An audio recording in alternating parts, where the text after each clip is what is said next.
न कोई संदेश, जाने वो कौन सा देश जहां तुम चल।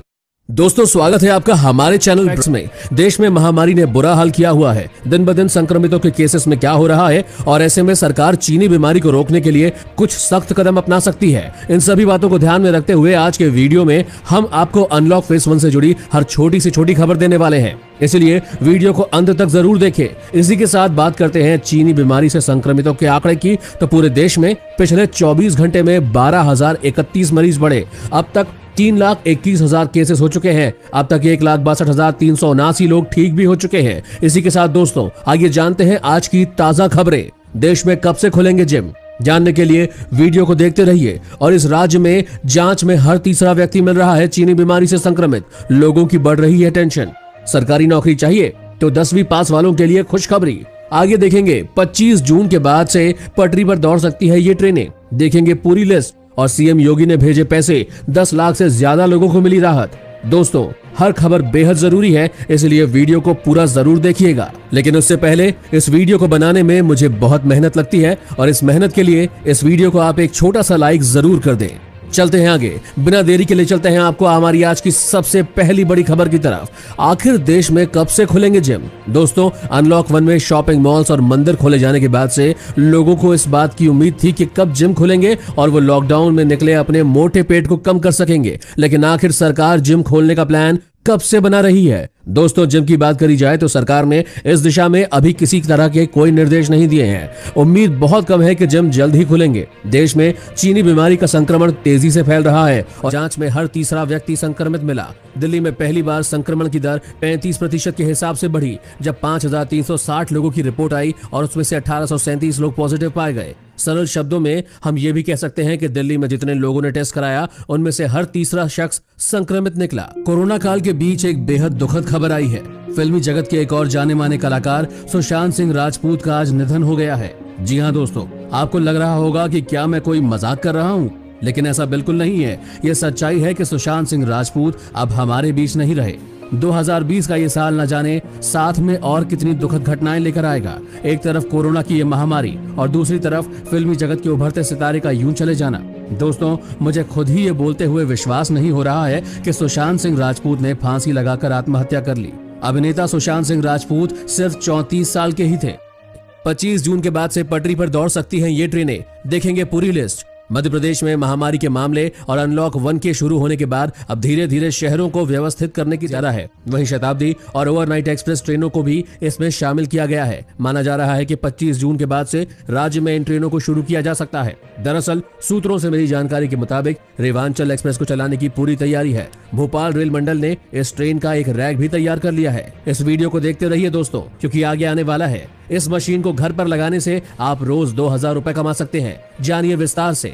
वहीं मौसम विभाग की तरफ से चेतावनी, इन राज्यों में हो सकती है तेज बारिश। भीषण गर्मी से आज कई राज्यों को राहत मिलने की है उम्मीद। शनिवार दोपहर के बाद दिल्ली, एनसीआर और आसपास के इलाकों में बादलों ने हल्की बारिश कर लोगों को थोड़ा सा सुकून दिया। हल्की हवाओं ने भी लोगों के मन को मोह लिया और ये राहत अभी भी जारी है। अब देश के कुछ राज्यों में आज बारिश होने की संभावना है, जिससे लोगों को उमस भरी गर्मी से भी राहत मिलेगी। भारतीय मौसम विभाग ने देश के 3 राज्यों में भारी बारिश की संभावना जताते हुए रेड अलर्ट जारी किया है। मौसम विभाग के मुताबिक कर्नाटक, तेलंगाना, गोवा और कोंकण क्षेत्र में आज तेज बारिश होने की संभावना है। वहीं सीएम योगी ने भेजे पैसे, 10 लाख से ज्यादा प्रवासी मजदूरों को मिली राहत। उत्तर प्रदेश की योगी आदित्यनाथ सरकार ने प्रवासी मजदूरों के बैंक खातों में शनिवार को डीबीटी के माध्यम से 1,000 रुपए की धनराशि भेज दी है।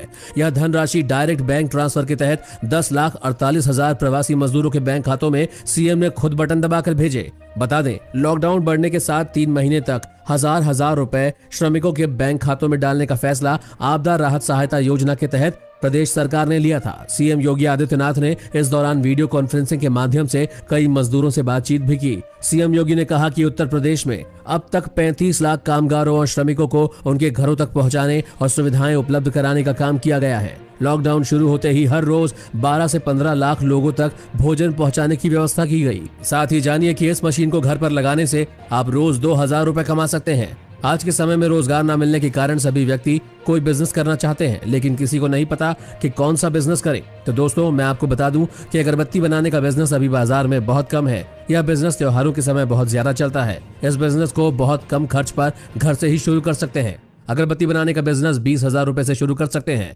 अगरबत्ती बनाने वाली मशीन लगभग 14,000 रुपए में मिल जाएगी और इसके पाउडर और पैकेट बहुत सस्ते में मिल सकते हैं। अगरबत्ती बनाने के बाद आप थोक विक्रेता या फुटकर विक्रेता से संपर्क कर इसे डायरेक्ट बेच सकते हैं। इससे आप काफी मुनाफा भी कमा सकते हैं। आगे देखेंगे दोस्तों, सरकारी नौकरी चाहिए तो इस खबर को जरूर देखिए। देश के इन राज्यों में मांगा जा रहा है आवेदन। अगर आप भी मास्क पहनने में यह गलती कर रहे हैं तो ध्यान से सुन लीजिए, हो सकता है बड़ा नुकसान। महामारी से बचने के लिए मास्क सबसे पहला हथियार है, लेकिन गलत तरह से मास्क लगाने पर भी आपको चीनी बीमारी हो सकती है। जानिए मास्क चेहरे पर कैसे लगाएं। मास्क पहनते समय याद रखें कि मास्क से नाक बाहर ना रहे, वरना वायरस नाक के जरिए शरीर में प्रवेश कर सकता है। मास्क पहनते वक्त ठुड्डी भी पूरी तरह से ढकी होनी चाहिए। मास्क आपके चेहरे से टाइट बंधा होना चाहिए ताकि साइड से गैप ना रहे। मास्क को नाक की नोक तक ना लगाएं, बल्कि पूरा ढके। घर से निकलते वक्त मास्क को बिल्कुल चेहरे से नहीं हटाएं। खासकर लिफ्ट आदि में विशेषज्ञ मास्क पहनने और उतारने के तरीके भी बताते हैं। हमें ध्यान रखना जरूरी है कि मास्क को कभी भी फ्रंट से ना छुएं। उसे हमेशा साइड की पट्टियों से पहना और उतारा जाना चाहिए।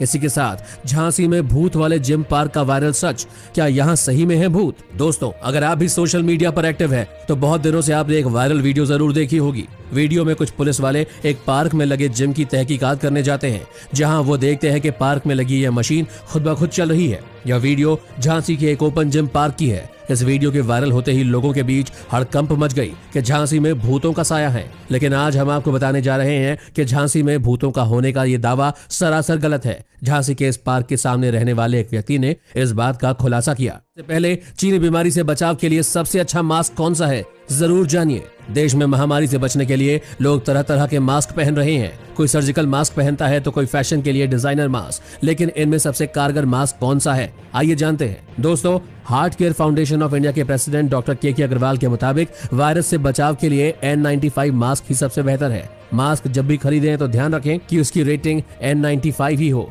दूसरी सबसे अहम बात, इसका आपके चेहरे पर फिट होना जरूरी है। अगर ऐसा नहीं है तो इसका कोई फायदा नहीं होता। यह कोरोना वायरस जैसे संक्रमण से बचाव के लिए सबसे बेहतर मास्क है। यह आसानी से मुंह और नाक पर फिट हो जाता है और बारीक कणों को भी नाक या मुंह में जाने से रोकता है। N95 मास्क हवा में मौजूद 95% कणों को रोकने में सक्षम है, इसीलिए इसका नाम N95 पड़ा। चीनी बीमारी के कण डायमीटर में 0.12 माइक्रोन जितने होते हैं, जिसकी वजह से यह मास्क काफी हद तक मदद करता है। यह बैक्टीरिया, धूल और पराग कणों से 100% बचाता है।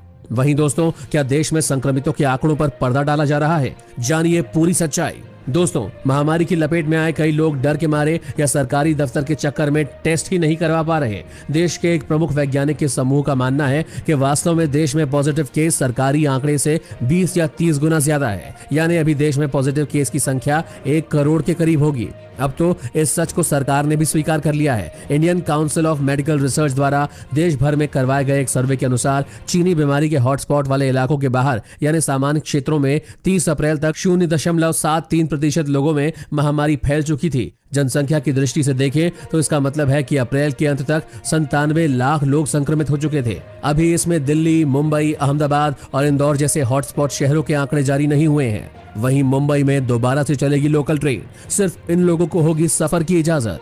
मुंबई से एक बड़ी खबर आ रही है दोस्तों, लोकल ट्रेन दोबारा शुरू करने की संभावना है। अंतिम निर्णय रविवार को लिया जा सकता है। इससे पहले गुरुवार को केंद्रीय स्वास्थ्य मंत्री हर्षवर्धन के साथ वीडियो कॉन्फ्रेंसिंग में महाराष्ट्र के स्वास्थ्य मंत्री राजेश टोपे ने आवश्यक सेवाओं में लगे लोगों की मदद करने, सुरक्षित रूप से परिवहन के लिए लोकल ट्रेनों के महत्व पर जोर दिया था। इसके अलावा सीएम उद्धव ठाकरे पहले से ही केंद्र से लोकल ट्रेन शुरू करने की बात कह चुके हैं। आम दिनों में लोकल ट्रेन को मुंबई की लाइफलाइन कहा जाता है, जिससे हर रोज करीबन 80 लाख लोग मुंबई के एक कोने से दूसरे कोने में जाते हैं। इसमें 3 लोकल लाइनें शामिल होती हैं। वेस्टर्न लाइन जो चर्च गेट से विरार तक जाती है, सेंट्रल लाइन जो सीएसटी से कल्याण के आगे तक जाती है और साथ ही हार्बर लाइन भी शामिल है। इसी के साथ आगे देखेंगे दोस्तों, आईपीएल 2020 के आयोजन पर आया सुनील गावस्कर का बयान। बताया कब होगा आयोजन, मगर उससे पहले जानते हैं कि क्या 15 जून से देश भर में सख्त होने वाला है लॉकडाउन। पूरे देश में लॉकडाउन को लेकर बहुत सारी अटकलें चल रही हैं। कुछ लोग बोल रहे हैं कि लॉकडाउन दोबारा से लग सकता है और कुछ इसके पक्ष में नहीं है।